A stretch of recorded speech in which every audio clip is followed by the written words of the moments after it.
Hello everyone, कैसे आप सब। तो मैं भी आपकी एज की हूँ। तो आप कोई सा भी आपका क्वेश्चन हो इजीली पूछ सकते हैं। और मैं समझती हूँ कि कैसे इस एज में आपको डिफ़िकल्टीज़ आती है, बहुत सारे चैलेंजेस भी होते हैं, लेकिन उसमें भी आपको अच्छा करना है अपने पेरेंट्स के लिए, अपने खुद के लिए। तो सबसे पहले मेरा नाम है सादिया खान। मैं केवी की स्टूडेंट हूँ और 12th क्लास से अभी पास आउट हुई हूँ। मेरे 94.4% बने और हर्ष भैया की वजह से बने, जो भी है। और जो भैया मार्क्स भी बताने से मार्क्स बताओ ना, बिल्कुल हर चीज़ अच्छे से। तो हिस्ट्री में मेरे 95 मार्क्स आए, ज्योग्राफी में 99 और इकोनॉमिक्स में 94। सब्जेक्ट अपने क्यों लिया? देखो, आर्ट्स लेने के मोस्टली दो रीज़न्स होते हैं। या तो आपका कोई बहुत स्ट्रॉन्ग गोल होता है, या तो फिर आपको लेना ही पड़ता है पेरेंट्स की वजह से। आपके पास्ट में जो भी मार्क्स आए हैं तो आपको कॉन्फिडेंस नहीं आ पाता। ये दो कारण होते हैं मेन। अब मेरा जो था वो आर्ट्स लेने का मेरा फिक्स गोल था एक, कि मेरे को यही करना है, इसलिए मेरे को आर्ट्स लेनी है। अब आर्ट्स में क्या होता है कि जैसे अपन आर्ट्स लेते हैं तो बहुत सारे लोग क्वेश्चंस करते हैं कि क्यों ली आर्ट्स, तो ऐसा सब्जेक्ट है वैसा सब्जेक्ट है। मैंने भी बहुत सारी चीज़ें ऐसी सुनी है, मैंने खुद ने फेस की है कि मतलब तुमने आर्ट्स लिए, तुम अच्छा नहीं पढ़ते हो, ये वो। पर ऐसा कुछ नहीं है। जब अपनों को अंदर से पढ़ना है, अपनी इच्छा है पढ़ने की, या फिर अपने मन में जो है, तो फिर उसके बाद में आप कोई सा भी सब्जेक्ट लो, मैटर नहीं करता है। लेकिन अब आप कर सकते हो, बस आपको ये विश्वास होना चाहिए, बाकी आप कर लोगे। कैसे पढ़ते हैं आर्ट्स के सब्जेक्ट? रटते हैं या ईयर्स याद करते हैं या थ्योरीज याद करते हैं, क्या करते हैं? Arts basically theory based subject है, तो इतना सारा कंटेंट होता है उसमें, तो याद करना मतलब रट्टा मारना तो बिल्कुल पॉसिबल नहीं है।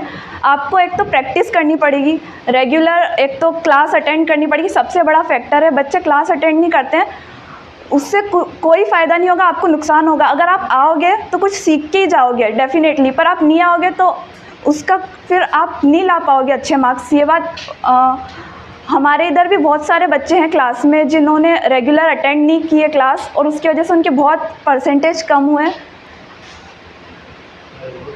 नोट्स कैसे बनाना है? अब आर्ट्स में क्या होता है, बच्चे ना पूरा लाइन का पैराग्राफ को टिक कर करके और पॉइंट्स लिख लेते हैं। ऐसा नहीं करना है। जैसे कोई भी टॉपिक है एक आपके पास, और आपको उसमें से मेन पॉइंट्स निकालने हैं, बस वो पॉइंट्स आपको लिखने हैं और उन्हीं को याद करके फिर अपने दिमाग में एनालाइज करना है कि इससे हम क्या लिख सकते हैं जो कंटेंट से रिलेटेड हो। ऐसा नहीं है कि बुक की पूरी लाइन आपको याद करनी है, बस आपको अपने दिमाग में उसको एनालाइज करके और लिखना है, अपने थॉट्स उसमें प्रेजेंट होने चाहिए। और इस बार न्यूमेरिकल इकोनॉमिक्स में आए? कम आए पहले। जितना तो सोच रहे थे, जितना आपने माहौल बनाया था उस हिसाब से बहुत कम। और ऐसा बहुत बार होता है कि मतलब बच्चों के पास कंटेंट बहुत सारा होता है। ऐसे भी बच्चे मेरी क्लास में जिन्होंने अभी प्री बोर्ड्स हुई थी जब, तो उन्होंने बहुत कंटेंट लिखा था। ऐसे बहुत सारे पॉइंट्स थे कॉपी में जो मैंने नहीं लिखे थे और उन्होंने लिखे थे, पर फिर भी उनके मार्क्स मेरे से कम थे, क्योंकि उनका जो प्रेजेंटेशन का तरीका ये बहुत मैटर करता है। जब आप प्रेजेंट करते हो किसी चीज़ को, तो उसको आप ढंग से करो ताकि टीचर को देखने में अच्छा लगे। जैसे कि बहुत सारे बच्चे होते हैं जो पॉइंट सीधे लिख देते हैं, नहीं, आपको उसको भी एनालाइज करना है और उसका एक सब पॉइंट बनाना है और फिर उसको लिख के उसको एक्सप्लेन करना है, ताकि टीचर को पढ़ने में आसानी हो। 1 2 3 और फुल नंबर आपको गेन करने में ज़्यादा आसानी होगी। मोबाइल कितनी देर यूज़ करते हैं? मेरे पास मोबाइल है ही नहीं। मोबाइल नहीं? अच्छा, मोबाइल होने पे भी पढ़ाई हो जाएगी? हाँ, हो जाएगी, लेकिन आपको फिर बहुत कंट्रोल करना पड़ेगा। जैसे अगर मेरे पास भी अभी मोबाइल आ जाए ना, तो मेरे पढ़ाई के आवर्स बहुत कम हो जाएंगे पहले से। पर आप अगर कंट्रोल करते हैं खुद तो आप कर सकते हैं। पर आपको मतलब ऐसे बहुत सारी चीज़ें होती हैं ना मोबाइल में यूज़ करने की, तो आपको इंटरेस्ट आता है। अब आप है ना सिलेक्टेड कुछ चीज़ें रखो कि मेरे को ये यूज़ करना है और इतनी देर यूज़ करना है। अब क्या करते हैं बच्चे, व्हाट्सअप में घुसेंगे, फिर इंस्टाग्राम खोल लेंगे, फिर कुछ खोल लेंगे। ऐसा नहीं करना है। कितने घंटे अगर पढ़ाई करनी है तो कितने घंटे करनी है? अब पढ़ाई करनी है, जैसे है ना, सबका अलग अलग वो होता है कि मैं इतनी देर पढ़ सकता हूँ, ऐसे पढ़ सकता हूँ।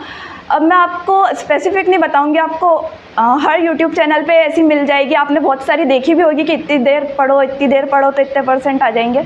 पर हाँ, आप अपने हिसाब से पढ़ो कि मेरे को कितना टाइम लगता है एक चीज़ को याद करने में, और कैसे मैं उसको ऐसे कवर करूँ कि मेरे को वैसा का वैसा वो जो मैंने याद किया है वो मैं पुट कर सकूँ अपने आंसर शीट के अंदर।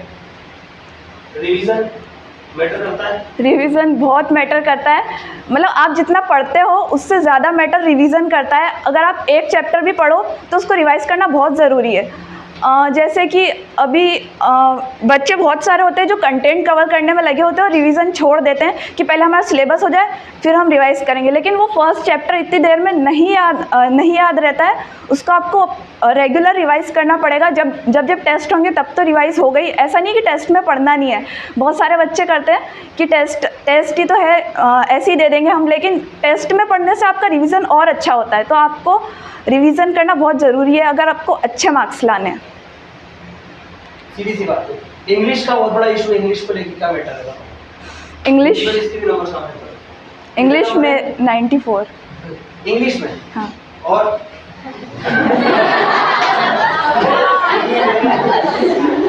मेरे तो 51 थे, मेरे को ज़्यादा लगते थे। मतलब और इंग्लिश तो मेरी भी वीक थी। एक तो ग्रामर बहुत परेशान करती इंग्लिश में, मेरे को भी करती थी, पर 12th में एक बेनिफिट है कि इंग्लिश में ग्रामर नहीं है। आपको सिर्फ जो आप बचपन से पढ़ते आ रहे हैं, जैसे नोटिस है, लेटर है, आपको सिर्फ वही लिखना है उसमें। तो उसमें आपको ज़्यादा मेहनत करने की ज़रूरत नहीं है, थोड़ी सी चीज़ प्रैक्टिस करो। कुछ चीज़ें ही है जो इंग्लिश में आपको याद करनी है, और उन थोड़ी सी चीज़ों से ही आप बहुत अच्छे नंबर ला सकते हो। प्रैक्टिस मैटर करती है। जरूरी रेगुलर कितने घंटे पढ़ना है? कुछ बस रेगुलर पढ़ना है। अगर स्किप कर दिया 10 दिन भी तो 10 दिन तो बहुत ज़्यादा है, पर स्किप तो जैसे कि ना, ऐसा है कि अगर आपने सोच रखा है कि 2 घंटे मेरे को रोज़ पढ़ना है, अब एक दिन ऐसी आ गई कि आपको शादी में जाना है या कहीं और जाना है, उसी टाइम पे जिस टाइम पे आप पढ़ रहे हो, तो ज़रूरी नहीं 2 घंटे पर 1 घंटे आधा घंटे पर जो पढ़ा है उससे ही रिवाइज़ करो, भले 10 मिनट करो, लेकिन रोज़ करो, उसको देखो रोज़ कि मैंने क्या लिखा है और मेरे को वो याद है कि नहीं। हिस्ट्री पढ़ने के लिए कैसे पढ़ा जाए? रागिनी मैम बहुत क्लासें लेती होगी, सारे गेम स्ट्रेट भी ले लेती होगी, पर हिस्ट्री का ऐसा है कि हमारे भी लिए थे सारे।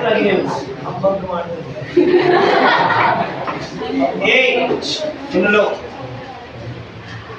तो हिस्ट्री का अब है ना, हमारा पेपर कैसा है, रागिनी मैम ने क्या किया, हर टॉपिक के इम्पोर्टेंट पॉइंट्स मार्क कराएं और वो लिखवाए भी है बहुत सारे। लेकिन क्या हुआ कि जो हमारे क्वेश्चंस आए चैप्टर से, वो एक भी ऐसा क्वेश्चन नहीं आया जो डायरेक्ट टॉपिक में से आ गया।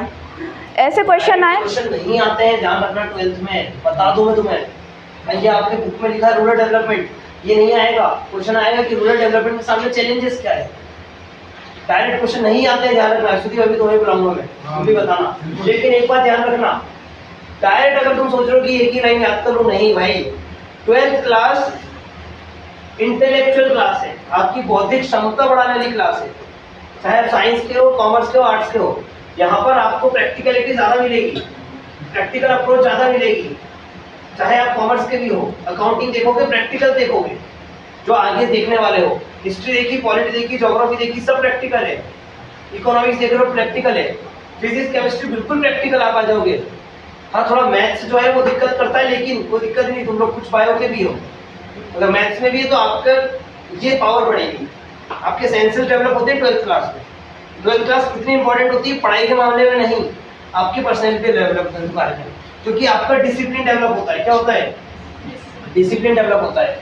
आपका एक बॉडी रिस्पॉन्ड करना सीखती है कि कैसे चीज़ों को रिस्पॉन्ड करना है, पढ़ाई को कैसे रिस्पॉन्ड करना है, टाइम टेबल को कैसे रिस्पॉन्ड करना है, बड़ों को कैसे रिस्पॉन्ड करना है। पढ़ाई है ना आपने हिस्ट्री में, पढ़ी रहो ना। बुद्धिज्म, जैनिज्म भी स्टार्ट हो जाएगा कल। यही तो पढ़ोगे कि आपको एल्डर्स को किस तरीके से रिस्पेक्ट करना है। अब यही नहीं सीखोगे 12th क्लास में, तो सीखोगे क्या? परसेंटेज आपके तब आएंगे जब आप बुद्धि से डेवलप होगे। कंटेंट तो क्या होगा, आपको समझ बनाएगा। और वही समझ, क्योंकि देखो सब्जेक्ट है history social, polity social, geography social, economic social. Social मतलब क्या होता है? समाज। समाज को देखने का नजरिया तुम्हारा अलग है और मेरा अलग है, तो तुम आंसर अलग तरीके से लिखोगे और मैं अलग तरीके से। तुम इंडिया को डिफाइन करोगे, मैं इंडिया को डिफाइन करूंगा, तुम्हारा तरीका अलग है, मेरा अलग है, लेकिन आंसर तो वही होगा, घुमा फिरा के। जैसे गाय के बारे में निबंध आता था, छोटी क्लास में गाय के बारे में लिखना है, सब अपने हिसाब से लिखते थे, गाय हमारी माता है, गाय की चाल, लेकिन सबकी लैंग्वेज अलग होती थी। समझे बात को? तो आपका कंटेंट मैटर करता है, आपको पता होना चाहिए गाय के बारे में, तो आप लिख दोगे, लेकिन जब पता ही नहीं है तो आप कैसे लिखोगे? इसका मतलब एनालिसिस करना जरूरी है 12th क्लास में। सबसे इंपॉर्टेंट चीज ये बताना, सादिया कौन से टाइम पीरियड में सबसे ज्यादा पढ़ाई होती है? ये जो टाइम पीरियड चल रहा है 2-3 महीने का ये, या फिर बरसात के बाद वाला जो ठंड का टाइम आएगा वो, या जो जनवरी फरवरी वैलेंटाइन वीक होता है वो? सबसे ज्यादा कौन सा इंपॉर्टेंट है? मैं अपना बताऊं तो मैंने जितनी भी पढ़ाई की थी मोस्टली शुरू के 6 महीने में की थी, क्योंकि उसके बाद में फिर प्री बोर्ड्स स्टार्ट हो जाते हैं, फिर टीचर्स भी फिर अपनों को आगे पढ़ने का टाइम नहीं मिलता, अपनों को वही चैप्टर्स को रिवाइज करके और फिर मंथली टेस्ट देने पड़ते हैं, फिर प्री बोर्ड्स आधा कोर्स देना पड़ता है, तो आपको आगे पढ़ने का टाइम नहीं मिलेगा। आपको जितना भी पढ़ना है आप अभी पढ़ो तो सबसे ज़्यादा बेस्ट रहेगा। जितना अभी कवर करोगे ना, ये अभी 3 महीने में, मई जून जुलाई, जितना कवर हो गया ना, मैं कह रहा हूँ यही तुम्हें आगे बोर्ड में मार्क्स लाएगा। और तुम लोग टेक्निकल नॉन टेक्निकल वाले ध्यान से सुन लो, फिजिक्स केमिस्ट्री बायो वाले, बता दे रहा हूँ मैं तुम लोग को, जितना अभी पढ़ लोगे ना 3 महीने में, उतना ज़्यादा गेन हो जाएगा, क्योंकि अभी सब लोग सुस्त पढ़े रहे हैं, तो तुम्हें उठने का टाइम। बाकी फिर आखिरी के 6 महीने में तो फिर जबरदस्ती पढ़ना ही है। अभी के 3 महीने मन से पढ़ लोगे ना, तुम्हारा 50% से 60% सिलेबस कवर हो जाएगा।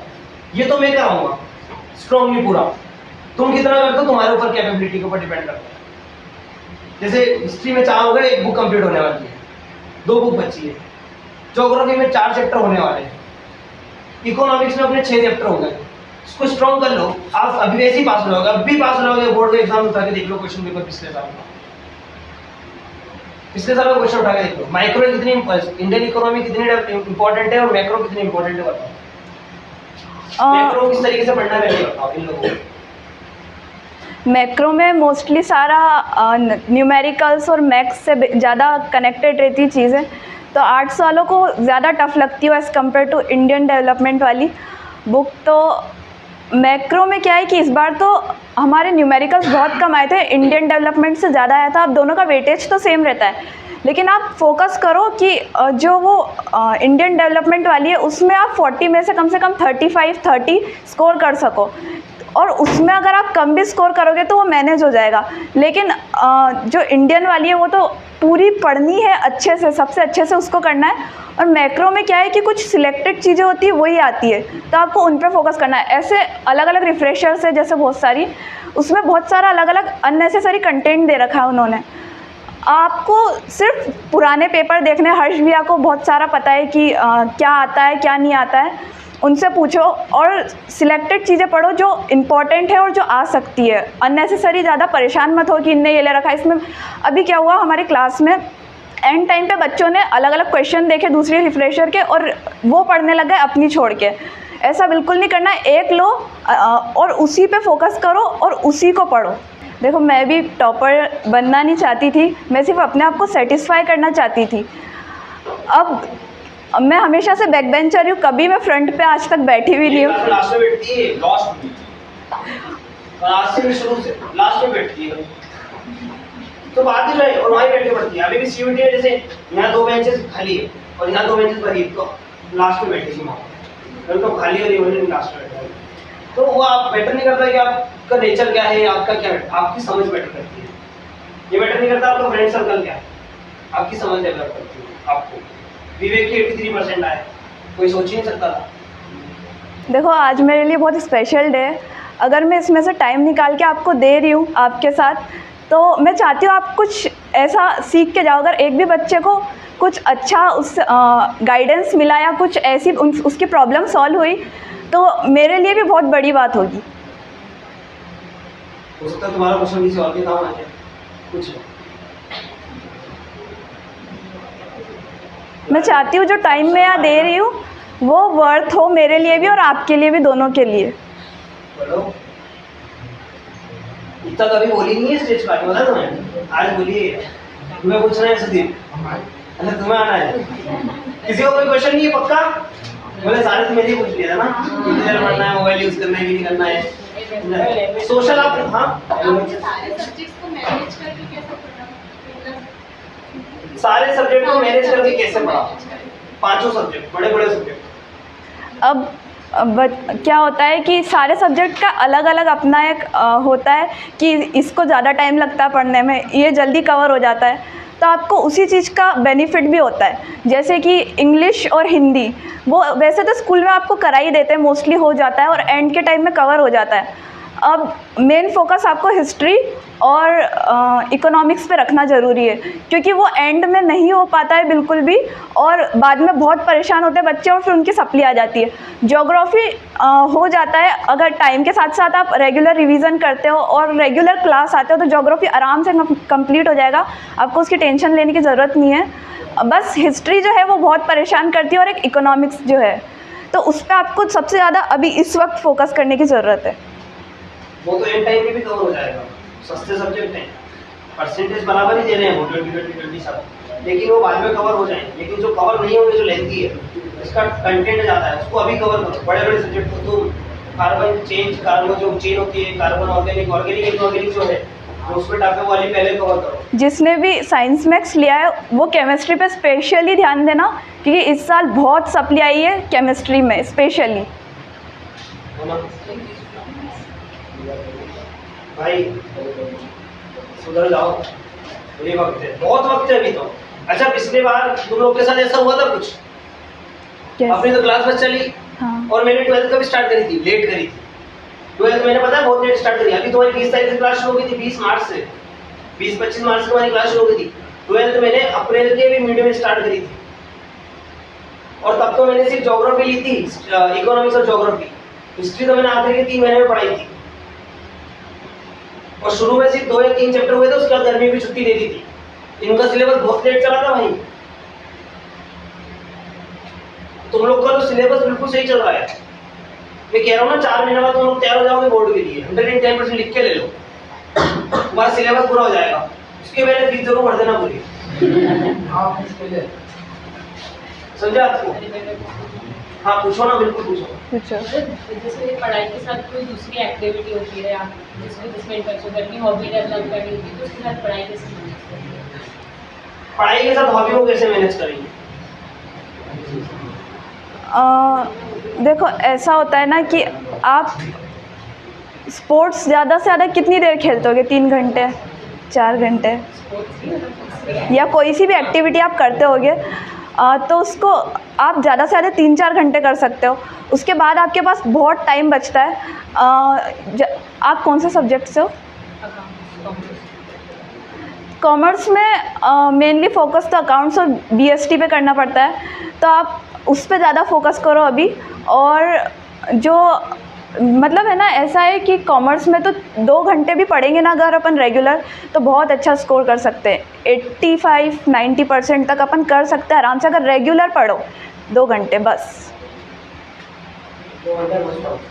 और ऐसा नहीं कि 2 घंटे मतलब बैठे बैठे निकाल दिए एक क्वेश्चन करके, ऐसा नहीं करना है। वो पूरी अपनी जितनी भी प्रोडक्टिविटी है, अपना दिमाग उसी में लगाना है, तो 2 घंटे, नहीं तो आपको 4 घंटे 8 घंटे लग जाएंगे और आपको कुछ नहीं समझ में आएगा कि क्या हुआ मेरे साथ, कैसा टाइम निकल गया और मेरे को कुछ नहीं आया। अब तुम हॉबी का इंटरव्यू कर सकते हो, 20 मिनट बचे। देखो इस टाइम पे जितने रिसोर्सेज आपके पास कम होंगे ना, आपका उतना फोकस ज़्यादा लगेगा। आज मैं भी फ़ोन ले सकती हूँ, गाड़ी ले सकती हूँ, लेकिन मैंने क्यों नहीं ली उसके पीछे की भी वजह है, क्योंकि फोकस ऐसा नहीं है। अब आप गाड़ी लोगे, आपका मन करेगा इधर उधर घूमने का, फ्रेंड्स के साथ चले जाओगे कि चल यहाँ कुछ खा लेते हैं। ये बहुत बड़ी दिक्कत है कि मतलब चलो फ्रेंड्स होते, मेरे भी बहुत फ्रेंड्स थे 12th में, मैंने भी इधर उधर बहुत घूमी फिरी फ्रेंड्स के साथ में, मस्ती भी बहुत की है। लेकिन ऐसा होता है ना कि चलो हमने 2 घंटे मस्ती कर ली, लेकिन अभी हमें पढ़ना है यार, 2 घंटे पढ़ना है, चाहे कितनी मस्ती कर ली, 4 घंटे भी मस्ती कर ली, पर जो अपना टाइम है वो देना ही देना है। चल जैसे फ़ोन आता है फ्रेंड का कि अभी चल, नहीं 2 घंटे बाद में चलूँगा तेरे साथ, पर अभी मेरा पढ़ाई का टाइम है। और इम्पोर्टेंट है, जब रिजल्ट आता है ना तो बहुत बुरी लगती है, बहुत बुरी लगती है, समझा? वेरी गुड साजिद, सब लोग ताली बजा दो। अरे स्काउट वाली कौन बजा रहा है? अरे इसको जब गाना वाना मत गा दे। अरे अरे यार जय श्री राम। मेरा नाम सुदीप है। मेरे 94 तो नहीं आए, थोड़ा पीछे मेरे 94 तो नहीं आए, पर मेरे 66 आए। 66 आए मेरे। अब मैं बोलूँ अपने बारे में तो मैंने तो पूरा साल नहीं करी पढ़ाई, सीधी सी बात। मैंने पढ़ाई स्टार्ट करी थी दिसंबर से। दिसंबर में मैं पढ़ाई करने बैठा था। मतलब पढ़ना तो पड़ता है ना? पढ़ना पड़ता है। दिसंबर में मैंने पढ़ाई चालू करी। मेरी प्री बोर्ड चल रहे थे। प्री बोर्ड में हमने प्री बोर्ड दी थी। हिस्ट्री का पेपर था। सुबह मुझे ये नहीं पता था हिस्ट्री का पेपर है, मैं देने ही नहीं गया। अगले दिन मेरे दोस्त ने बोला तो हिस्ट्री का पेपर देने क्यों नहीं आया। मैंने बोला कि हिस्ट्री का पेपर भी था, चलो ये सब मैं भूल गया। फिर मेरे ज्योग्राफी में आए थे 80 में से 3 नंबर। सुनो पूरी कहानी, पूरा 80 में से 3 नंबर। फिर मेरा दिमाग चला कि अब पढ़ना पड़ेगा। इसलिए प्री बोर्ड होता है, इनको बोलता था प्री बोर्ड सिर्फ आपको जगाने के लिए होते हैं भाई। फिर वेट नहीं करता, प्री बोर्ड आपका एनालिसिस कर रहा है। बोलो।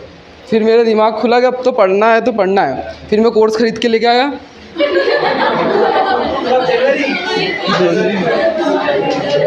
जनवरी में भी लाने वाले नहीं। मैं और मेरा दोस्त ये कोर्स लेके आए, हमने पढ़ाई चालू करी। फिर सेकंड प्री बोर्ड हुई। फिर मैं 3 से 20 पे आया। 3 पे 20 पे आया। फिर हमने पढ़ाई करी। फिर मैं हर्ष भैया को रात को 2 बजे फ़ोन लगा के डाउट पूछता था। अरे तभी फोन कर रहा था भाई। एक दो अच्छे जैसे मैं इंस्टा पे ऑनलाइन क्या 1 बजे रात में आप ऑनलाइन क्या कर रहे हो? लड़की मेरा मैं कुछ भी करूं कोई नहीं, मैं कल आपसे और पूछूंगा। ठीक है पूछ लेना।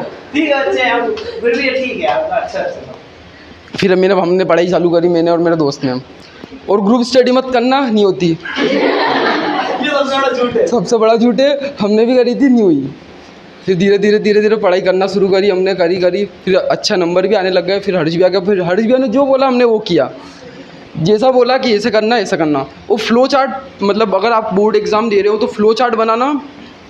फ्लो चार्ट कम बनेगा और समझ में भी आ जाएगा टीचर को। और उसके बारे में लिखना छोड़ो, मतलब उसके बारे में लिखना स्टेप वाइज, तो नंबर मिल जाएंगे। ये भी हमने देखा है। और फिर धीरे धीरे हम पढ़ाई शुरू कर रहे थे। फिर बोर्ड आ गए। अब बोर्ड तो आए पर बहुत सारी चीज़ें भी लाए। धीरे फिर हमने पढ़ाई चालू करी। हिस्ट्री का फिर पहला पेपर था हमारा इंग्लिश का। अब मैंने दिन रात पढ़ाई करी थी। हाँ सही में दिन रात पढ़ाई करी थी। अरे मैंने कह तो रहा हूँ, मैं कोर्स दिसंबर जनवरी में लेके आया हूँ। 15 फरवरी को पेपर था। पढ़ाई चालू करी। फिर अब मेरे आए थे, अभी इंग्लिश में आए मेरे 38 नंबर। जो ये 38, हाँ 100 में से नहीं 100 में से नहीं, वो दोनों प्रैक्टिकल और उसके प्लस करके। प्रैक्टिकल नहीं, प्रैक्टिकल के अलग है। हाँ अरे आप का टेंशन दे रहे हो। इंग्लिश में सबसे कम आए मेरे नंबर। फिर मैंने रात भर पढ़ाई करी। देखो सीधी सी बात, 2 घंटे में सोया हूँ रात को। इकोनॉमिक्स के पेपर के दिन सबसे ज़्यादा इकोनॉमिक्स में आए मेरे। और ज्योग्राफी में मेरे 76 नंबर बने। और जितना हो सके स्कूल वाले सरों से बनाने लग जाओ, ये मेरा पर्सनल। हाँ कोई लड़ाई झगड़े मत करना। ये हमने करी है तो हम बता रहे हैं आपको। बहुत कम पड़ा था। 13 नंबर दिए 30 में से। कितने पर 17 नंबर कम होना मतलब समझ रहे हो? 3.5% कम होना। तुम्हारा भाई की भी 53% ही ऐड होती। जो बात है मेरे ज़्यादा ना तो पढ़ाई करी और फिर हरकतें भी ऐसी करती, तो उसमें क्या होता है? लॉस हुआ, पर्सनल लॉस हुआ, परसेंटेज डाउन होगा। तो वापस तो कर नहीं सकते। अब वो तो एक ही एक्सपीरियंस रहा ना। अभी ये गलती तुम मत करना। प्रैक्टिकल हो जाए उसके बाद जरूर फोड़ लेना, क्योंकि प्रैक्टिकल में मार्क्स चढ़ चुके होंगे, आप एक्सटर्नल जा चुके होंगे नंबर देके, वो जरूर कर लेना। लेकिन फिर भी मैं कहूँगा स्कूल के बाहर फोड़ना, स्कूल के अंदर मत फोड़ना। कोई भी चीज़ किसी का नुकसान मत करना, ठीक है ना? ध्यान रखिए। नुकसान तो हमने भी किया था। बेंचें तोड़ दी थी इतनी सारी, बहुत सारी बेंचें तोड़ी थी स्कूल में। तो उसका फिर भरपाई हमको अभी करनी पड़ी, जब हमको प्रैक्टिकल में 30 में से 25 नंबर मिले। 5 नंबर ही मायने रखते हैं। 1% हो जाता है 5 नंबर। 5 नंबर प्रैक्टिकल में बना के रखना, जिससे परसेंटेज अच्छे बनेंगे।